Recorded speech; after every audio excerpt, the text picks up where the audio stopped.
यहां पर आपको मैंने अलग अलग तरह की इमेज रखी है, आराम से गौर से देखो इसको।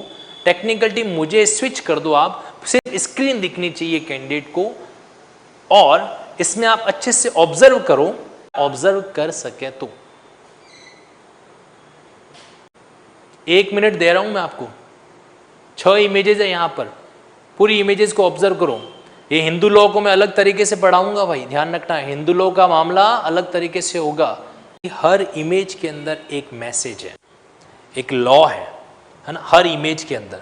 सबसे पहले जो फर्स्ट इमेज थी जहां पर लड़का और लड़की की शादी होती है, उसके बारे में बात की गई है। यहाँ पर एक डिवोशनल एंटिटी है, यहाँ पर मतलब ये इस तरीके से जो अपन वो आग अग्नि देवता के सामने जो भी फेरे वेरे लेते हैं वो सिद्धांत है ना। इसको सप्ताब्द सिद्धि बोलते हैं, मतलब साथ में ऐसा हो जरूरी नहीं, हर एक का अलग अलग रिवाज होता है। जैसे कि मैं एक पर्टिकुलर कास्ट की बात करूं तो एक होता है श्रीमाणी समाज होता है, इसमें क्या होता है कि दुल्हन को उठा के 7 फेरे लेने पड़ते हैं। मतलब अब आपको दुल्हन सर्च करनी है तो आपको पहले देखना पड़ेगा कि मेरी कैपेसिटी कितनी है वेट उठाने की, क्योंकि वहां पर दुल्हन आपके हाथ से गिर गई तो भारी इंसल्ट हो जाती है ना। तो ये खैर जो भी है, कुल मिला के वैलिड मैरिज यहां पर इस तरीके से कंप्लीट हो जाती है। ओके, दूसरा है, एक बात मैं आपको और बता दूं, ये वो मंदिर में जाके मांग में सिंदूर भर दिया, अरे वो शादीवादी नहीं है, वो शादीवादी नहीं है, ध्यान रखना। वो सबसे बड़ा क्या कर रहा है, खाली मोह माया जाल कर रहा है, शादी होती नहीं कभी। शादी तो प्रॉपर तरीके से या तो रजिस्ट्रार के पास जाओ 2 या 3 विटनेस के साथ में, या तो वो कागजी शादी करवाएगा, या फिर बढ़िया आयोजन करो, भोजन वोजन की व्यवस्था करो, बुलाओ ब्राह्मणों को और जिमाओ सब लोगों को, रिलेटिव को, मतलब एक आयोजन करो, एक फंक्शन सेरेमनी करो। और वो भी नहीं होता तो सादे तरीके से कर लो, जैसे आजकल कोरोना में हो रही है, सादे तरीके से कर लो जैसे कि कोरोना के अंदर होती है।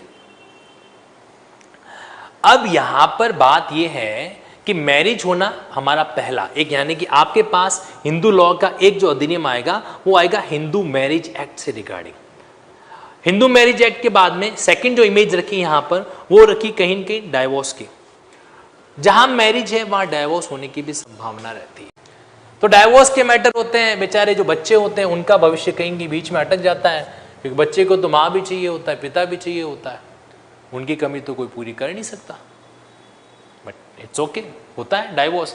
डाइवोर्स होगा तो फिर बच्चों की कस्टडी क्या होगी, फिर वापस इश्यू आ जाएगा मेंटेनेंस का, क्योंकि कहीं न कहीं आज भी हिंदू महिला जो है वो थोड़ी सी अभी तक इंडिपेंडेंट के स्टेटस में आई नहीं। विमेंस कैन डू एनीथिंग, कुछ भी कर सकती है, वो अपने आप में बहुत कॉम्पिटेंट है, और कुछ मामलों में तो इंसान के दिमाग से भी आगे जाती है। ये जुडिशरी का देख लो, आने वाले टाइम में ऐसा नहीं हो कोई मतलब आपको पुरुष रिजर्वेशन मांगना पड़ जाए कहीं जुडिशरी के अंदर। कहने का मतलब ये है, डाइवोर्स होता है, डाइवोर्स होने के बाद सीधी सी बात है मेंटेनेंस का केस भी रहेगा। डाइवोर्स की प्रोसीडिंग कंप्लीट नहीं भी हुई है तो भी इंटरिम मेंटेनेंस का, मध्यवर्ती भरण पोषण का भी अपने आप में क्या होता है, एक अधिकार महिला को प्राप्त है। देन आफ्टर एक कानून आता है अडॉप्शन का। अडॉप्शन, बच्चे को अडॉप्ट करने की रिगार्डिंग, हालांकि हमारा जुवेनाइल जस्टिस एक्ट जो है 2015 वाला, किशोर न्याय का जो अधिनियम है, उसके अंदर प्रावधान कर रखा है अडॉप्शन के रिलेटेड, एक स्पेशल प्रावधान कर रखा है। बट वो क्या है, वो सभी के लिए लागू होता है, कोई भी सिटीजन कर सकता है उसके अंदर, चाहे हिंदू मुस्लिम कोई भी हो, वो जहां पे अडॉप्शन के लिए अप्लाई कर सकता है। बट यहां पर सिर्फ और सिर्फ हिंदू की बात की जा रही है, हिंदू अडॉप्शन की बात की जाएगी।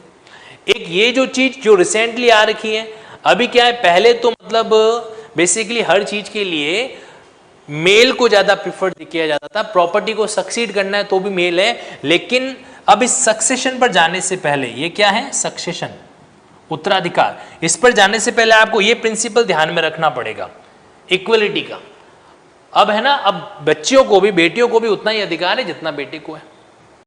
खैर, तो ये जहां पर चीजें हैं वहां पर समस्याएं भी हैं, और जहां समस्या होती है वहां पर लॉ धीरे धीरे क्या हो रहा है, डेवलप हो रहा है।